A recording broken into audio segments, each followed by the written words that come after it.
Hello students, today we will start functions of management under which planning is the first topic. So let's see what is the meaning of planning.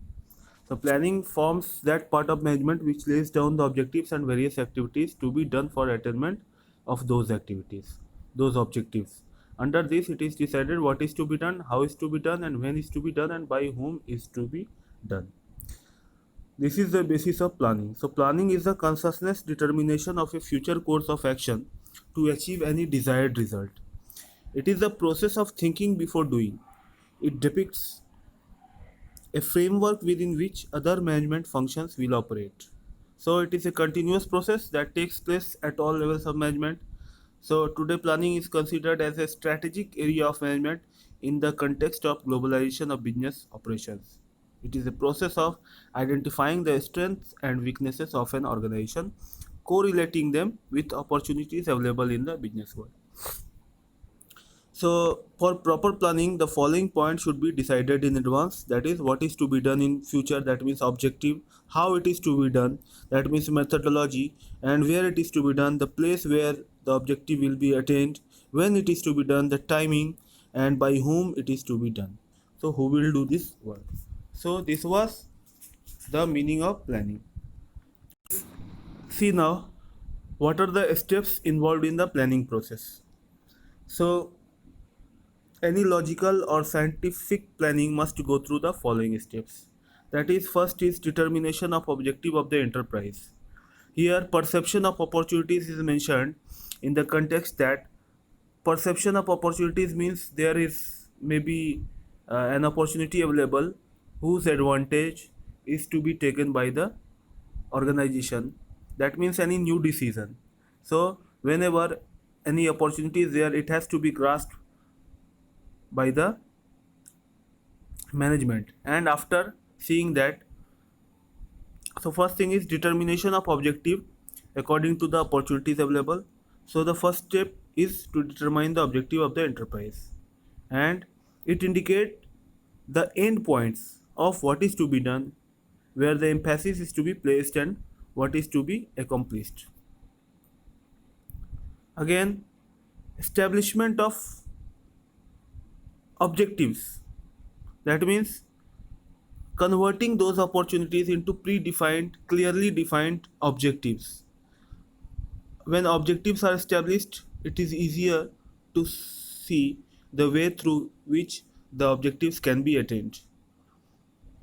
So the third one is planning premises. So planning premises form the foundation of organizational plans. Planning premises refer to certain assumptions about future behavior of variables. Planning is based on forecasting, and forecasting means the assumption and anticipation of certain future events. Therefore, planning must consider the likely behavior of certain variable factors. So, the planning premises may be of different types, like internal premises, like cost of production or profitability. These are parameters on which any planning is made. External premises means the condition of economy or industrial policies of government. Tangible premises like sales volume or production volume or the total sales volume of the market or of the industry. Again, some intangible premises are there like goodwill, competence of managerial personnel. Again, controllable premises are there like expenditure on advertisement, and some are uncontrollable premises like abnormal events or the economic environment of a country. Now, when the planning premises are clearly defined, then identification of alternative is done. Identification of alternatives means that a predefined objective may have several ways to achieve it. So, there are alternative courses of action, and these courses of action must be considered and must be numerated so that selection, the next step, becomes easier. So the next step is evaluation of alternatives.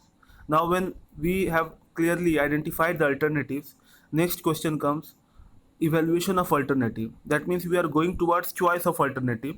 So we will evaluate alternative, which alternative is best or optimum for a particular organization. And after doing a proper evaluation, we select the alternative which is to be followed, that is choice of alternative. Like a company has identified that there is ample demand of any product which is growing in the market, say mobile, 4G smartphone mobiles market is growing up and more of demand may be created. So there are different options, like an organization can go into cheap market, like offering the same smartphone at a cheaper price, or it can go into a premium market, like offering at a higher price a higher level of product. So these choices have to be made, and these are the alternatives through which sales volume can be increased. So choice of alternative depends upon the internal or external factors of environment and the capacities of organization also. So choice of alternative is done, then starts, suppose the company has chosen that it will produce a cheaper smartphone.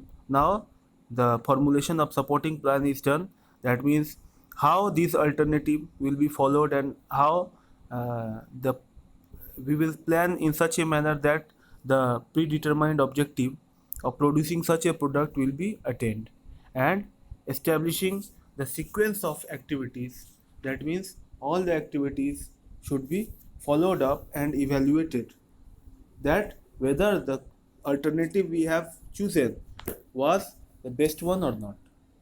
In this way we can make a proper plan. So that is it for today. Next day I will meet with other topic. Till then, thank you very much.